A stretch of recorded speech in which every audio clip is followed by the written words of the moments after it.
Գյուրջան Կասկադ, հասանելի բնակարաններ 65 ամիս մարման ժամկետով։ Մինչ այս պահը քանի քաղաքական ուժ է ներկայացրել արդեն իր ընտրականությունը։ Բարև ձեզ հարգելի գործընկերներ, մինչ այս պահը մենք ունենք 3 առաջադրում։ Քաղաքացիական պայմանագիր կուսակցությունն է ներկայացրել փաստաթղթեր առաջադրման, այնուհետև Բարգավաճ Հայաստան կուսակցությունը եւ քիչ առաջ այստեղ էր Հայաստանի շնորհապետական կուսակցությունը, որոնց ներկայացուցիչների դուրս գալը դուք նկատեցիք։ Սպասվում է նաև ուժեղ Հայաստանի ներկայացուցիչների այցը։ Այո, իրենք մեզ եւս տեղեկացրել են, որ այսօր գալու են եւ իրենց հայտը ներկայացնելու են կենտրոնական ընտրական հանձնաժողով։ Իսկ ընդհանուր քանի ուժ են ասել, որ սպասեք կգան։ Ոչ թե սպասեք կգանքով ասեմ, ավելի շատ ասեմ այն կոնտեքստում, թե մենք որքան օգտահաշվի հայտ ենք ստացել։ Այսօրվա դրությամբ մենք ունենք 23 օգտահաշվի դիմում կուսակցություններից եւ դաշինքներից, որոնց անունները հիմա չեմ թվարկի, միայն կասեմ, որ այդ ցանկում միայն երկուսն է, որ դաշինք է, մնացածը կուսակցություններ են, սա օգտահաշվի հայտն է, որ յուրաքանչյուր կուսակցություն կամ դաշինք, եթե ցանկանում է մասնակցել ընտրություններին, ինքը պարտադիր պետք է դիմի կենտրոնական ընտրական հանձնաժողովին օգտահաշիվ ստանալու համար, որպեսզի կարողանան հետագայում իրենց ընտրական ցուցակները նաեւ ներբեռնեն այդտեղ։ Այս պահին մենք ունենք 23 հայտ, բայց խնդրում եմ նաև ֆիքսել, որ դա ամենևին չի նշանակում, որ մենք այդքան ունենալու ենք նաև առաջադրում, որովհետև օգտահաշիվ ունենալը դեռևս չի նշանակում դիմել առաջադրման համար։ Վերջին ժամկետը երբ է օգտահաշիվ բացել։ Եվ օգտահաշվի եւ առաջադրման փաստաթղթեր ներկայացնելու վերջնաժամկետը ապրիլի 23-ի 18:00-ն է։ Այսինքն դա տեխնիկները ուժերը կարող են նաև օգտահաշիվ բացել։ Այո, իրենք միջև վաղը 18:00 իրավունք ունեն դիմել օգտահաշվի համար, բայց իհարկե մենք միշտ հորդորում ենք, որպեսզի այդ հատկապես օգտահաշվի հայտը ներկայացնեն ավելի վաղ, որովհետև հասկանալի է, որ դա ինքնին աշխատանք պահանջող գործընթաց է եւ շատ լավ կլինի, որ այն կուսակցությունը կամ դաշինքը, որ ցանկություն ունի առաջադրվելու, բայց դեռևս հայտ չի ներկայացնել, ներկայացնի այդ հայտը մինչ այս ժամկետը, որպեսզի մենք մեր ՏՏ-վարչությունը կարողանա ճիշտ ժամկետում իրենց տրամադրել իրենց օգտահաշիվը եւ իրենք կարողանան արդեն դիմել առաջադրման համար։ Եվ 23-ից հետո արդեն ինչ ժամանակացույցով են ուսումնասիրվում փաստաթղթերը, որ դեպքում է կենտրոնական ընտրական հանձնաժողովը մերժելու այս կամ այն կուսակցության կամ դաշինքի գրանցումը Կամ հաստատելու։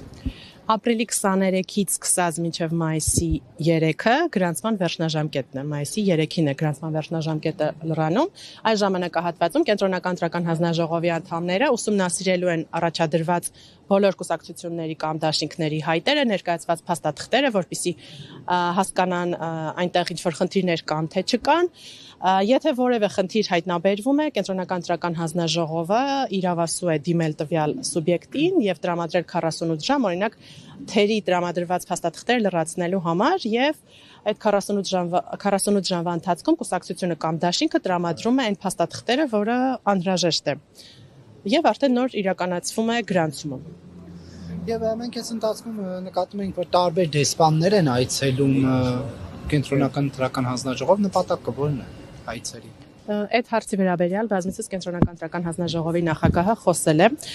Մենք հյուրընկալում ենք ոչ միայն դեսպանների, այլ նաև միջազգային կազմակերպություններից մեր գործընկերներին, դա ավելի շատ արարողակարգային այց է, բոլորը գալիս են,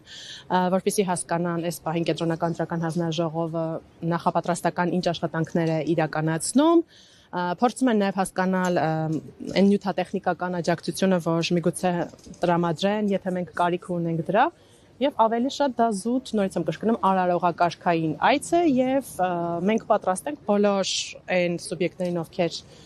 ցանկանում են հյուրընկալվել կենտրոնական ընտրական հանձնաժողովում, հյուրընկալել եւ այստեղ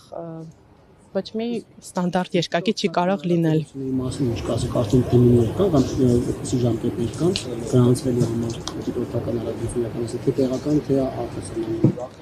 Մենք ունենք արդեն բավական հավատարմագրված տեղական կազմակերպություններ, դիտորդական առաքելություններ, թիվը այս պահին հստակ չեմ հիշում, բայց 1 տասնյակի չէր հասնում։ Ունենք նաև միջազգային կազմակերպությունից հավատարմագրում, միջազգային հանրապետական ինստիտուտը IRI-ն է հավատարմագրվել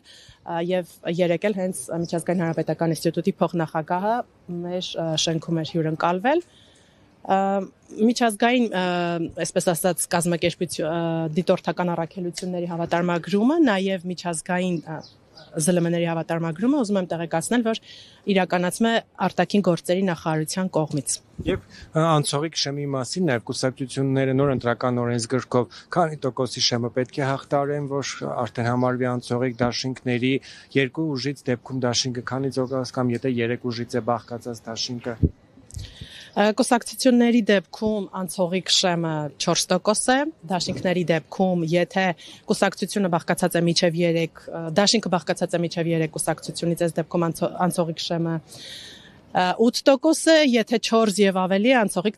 շեմը դառնում է 10% կուսակցությունների դեպքում։